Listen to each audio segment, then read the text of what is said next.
आपको बता देता हूं कि ऐसे 3 काम क्या करने चाहिए जिससे आपके पितृ हमेशा संतुष्ट रहें। संतुष्ट रहें किस तरह से? आज से ठीक 16 दिन लगातार आपको चाहिए कि आपके परिवार का ज्येष्ठ पुत्र या सबसे छोटा पुत्र हो, या फिर आपके परिवार का कोई भी, यानी आपके पति अगर महिला है तो इनमें से कोई भी एक व्यक्ति प्रतिदिन शुद्ध जल से स्नान करे, गंगा जल जरूर डाल ले।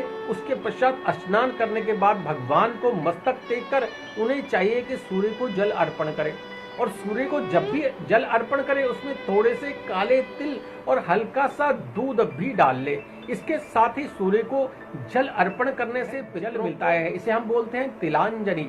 इसके अलावा इससे भगवान नारायण भी प्रसन्न होते हैं, सूर्य भगवान भी प्रसन्न होते हैं। यदि 15 दिन लगातार आपने, 16 दिन मान लीजिए, आज से ही शुरू कर लीजिएगा, यदि 16 दिन लगातार आपने यह प्रयोग किया तो निश्चित आपके पितृ संतुष्ट होंगे।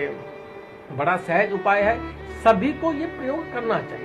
यानी कहने का मतलब है, और देखिए तांबे के लोटे में बिल्कुल मत कीजिएगा, दूध तांबे के लोटे में यदि आप करते हैं तो जहर हो जाता है, ये भी आपको ध्यान रखना है। और कोई सा भी पात्र हो, स्टील का भी पात्र ले सकते हैं आप सूर्य को जल देने के लिए। वैसे तो सूर्य को जो जल दिया जाता है वो तांबे के लोटे में शुद्ध माना जाता है, परंतु पितरों के निमित्त किए जाने वाला प्रयोग या तो मिट्टी का होना चाहिए, ठीक है, का भी ले लेते हैं। वैसे तो जब आप पिंड कर्म करते हैं तो हमारे मुख्य देवता यानी पंच पिंड के अनुसार अलग अलग पात्रों का भी व्याख्यान मिलता है। मिट्टी का पात्र भी होता है, उसके अलावा जो है तांबे का पात्र भी होता है। बाकी नहीं मिल पाते तो लोग स्टील का भी कर लेते हैं। बाकी तो सोने का भी कहा गया है, परंतु चांदी का भी कहा गया है। अलग अलग देवताओं के लिए अलग अलग पात्र कहे गए हैं, परंतु आपको करना क्या है, इन उलझनों में ना पड़ते हुए केवल और केवल अपने परिवार के बड़े पुत्र से ये कार्य करा लेना चाहिए। वृद्ध माताएं हैं, यदि आपके परिवार में श्राद्ध कर्म चल रहा है, पहाड़ी इलाकों में बहुत ज्यादा इसके बारे में लोग सचेत रहते हैं, तो क्या करना चाहिए कि अपने घर के ज्येष्ठ पुत्र से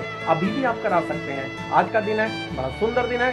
करना क्या है कि थोड़ा सा दूध डालिए, काले तिल डालिए और भगवान सूर्य को अर्घ दीजिए। अगर आप मंत्र का जाप कर सकते हैं और मंत्र नहीं आता तो केवल अपने उन बच्चे से बोलिए कि ओम पित्राय नमः की कह लें तो भी बहुत अच्छा रहेगा। इतना कर्म जरूर करना चाहिए। दूसरा प्रयोग क्या बता रहा हूं आपको कि 15 दिन मानकर चलिए, जबकि 16 है, इन 16 दिनों में आपको प्रतिदिन एक रोटी, पहली रोटी, देखिए जो भी घर में आपका सुबह नाश्ता बनता है उसकी पहली रोटी निकाल लेनी चाहिए। वैसे तो 4 रोटियों का उल्लेख मिलता है, परंतु आप एक रोटी के 4 भाग भी कर सकते हैं और चारों भाग पर अलग अलग थोड़ा सा दही और थोड़ा सा काले तिल और थोड़ा सा आपको मीठा डालना, यानी कि चीनी डाल लीजिए, सामान्य रहता है। इन 4 भागों को एक तो कौवे के निमित्त यानी पक्षियों के निमित्त छत पर कांव कांव कहकर छत पे छोड़ दीजिए, और दूसरा भाग गाय को दे दीजिए, तीसरा भाग आपने देखा ना